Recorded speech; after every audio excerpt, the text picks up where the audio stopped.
Hello classmates, Justin Bergeron here again. So I'm talking about lost procedures here. And this is kind of an interesting topic because it's something no one ever likes to admit, is that they're lost. I know, especially driving, I'm never lost. I know exactly where I am. I just wanted to go the long way around. But in flying, that's you have fuel to worry about, you have weather, you have terrain. I mean, you want to know where you are at all times because you're trying to plan ahead of the airplane. You're trying to stay well in advance of it. That way, you know what to expect. You know what's coming. So there's another helpful tool for us, and that's the 5 C's. We have circle, confess, climb, conserve, and communicate. So first, for circle, you don't want to leave the area. So far flying, you haven't hit anything. I mean, on your flight, you haven't hit anything yet. So, I mean, obviously, you're at a safe altitude. So you want to keep circling the area. Maybe pick a point on the ground if you're VFR, and just do turns around the point and stay right in that area. You want to confess, so you want to admit that you're lost. Don't deny it, and if you're not lost, don't convince yourself that you are. But you do want to confess it if you are. So stay calm. That's important. You want to write down the time that you know you were lost, and then the last known location will help too. And so next, you want to climb. And there's a couple of reasons for this. One is you don't know where you are, so you want to avoid terrain. So you're climbing to get more terrain clearance, and then you also are going to improve your radio and nav aid reception. So maybe you're lost because, I mean, if you're flying at the minimum altitude instead of the minimum en route, if you're flying at the minimum reception, then you're only going to have nav aid coverage for 22 miles, and maybe you're at 30 miles, and all of a sudden now you've drifted off course. You don't know where you are. So let's climb, and you might get that nav aid reception again. You're going to be able to track a radial into that VOR and know exactly where you are again. So conserve. You want to lean for the best. You want to lean the fuel for the best endurance. You want to be able to fly as long as possible because you don't know how far away you are from anything really. So you want to calculate your remaining fuel. You want to figure out how much fuel you're burning right now, and you want to monitor the fuel use as you fly. And you kind of want to say, okay, you kind of want to determine a point that you want to start finding an emergency landing spot. So if you haven't found an airport by this time, okay, well then I need to look for a nice field, I need to look for a nice road, I need to look for something. And which, I mean, that you should be looking for all that anyways, but you really want to start looking at it.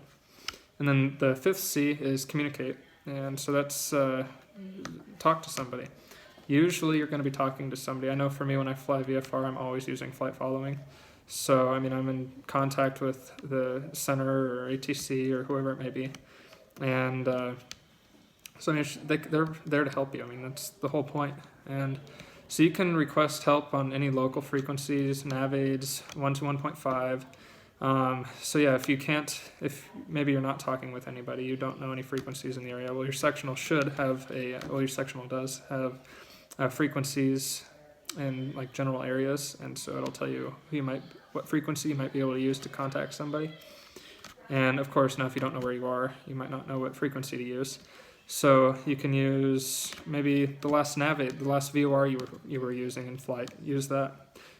You can use that to listen to, and then you can transmit on 1 to 1.5, which is the emergency frequency, and that's what everyone's listening to. So all the airliners that are flying up above us, they're supposed to be monitoring that.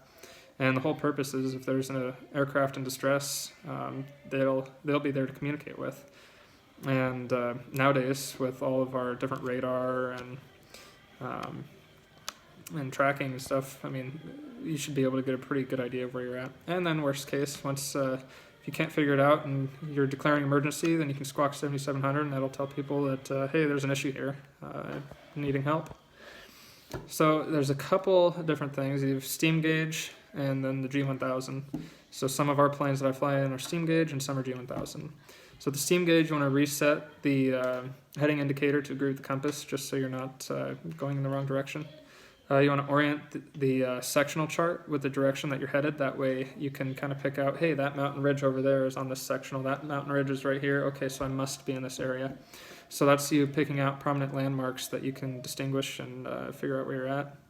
You want to tune in and identify the VORs and pick out a radial or maybe DME and track that back in. And I fly with ForeFlight, which uses my iPad, and it has a built-in GPS. So I have that has my position in it always. So I mean, unless I'm experiencing a lot of failures, I'm gonna know where I'm at. I have a few backup plans. Now with the G1000, it's a little easier because we have the nice little nearest page or nearest button, and so you can come up with your nearest airport, VOR, NDB, intersection, waypoint, airway, and even frequency. And so if you don't know who you're talking to, you can hit nearest frequency, and it'll get you it'll tell you a list of frequencies that are working in your area. You can have it do direct to an airport, and you're going to get there quick. So once you've found that VOR or whatever you're navigating on, you can intercept it and then track it to the fix, and now you know exactly where you're at. VFR and IFR are two different worlds. VMC and IMC. So with this, you want to you want to communicate with people, especially in IFR. You should be in communication with center or somebody. And so you really, I mean, either you're following a flight plan, you've been cleared something, so you're following that, you're following maybe vectors, you're in contact with them, so you really shouldn't be lost. And the only time that you really might run into an issue is with lost comms. So, okay, I've lost my communication with them, maybe I had an electrical fire, and so now all my electrical system's out. And so now I'm not talking with them, and I don't know where I'm at. And so that's where you go to your checklists. You want to find where you're at, and then with IFR, we have a couple different acronyms to remind us what route we're going to fly, as well as what altitude. So that's Avenue F and MEA.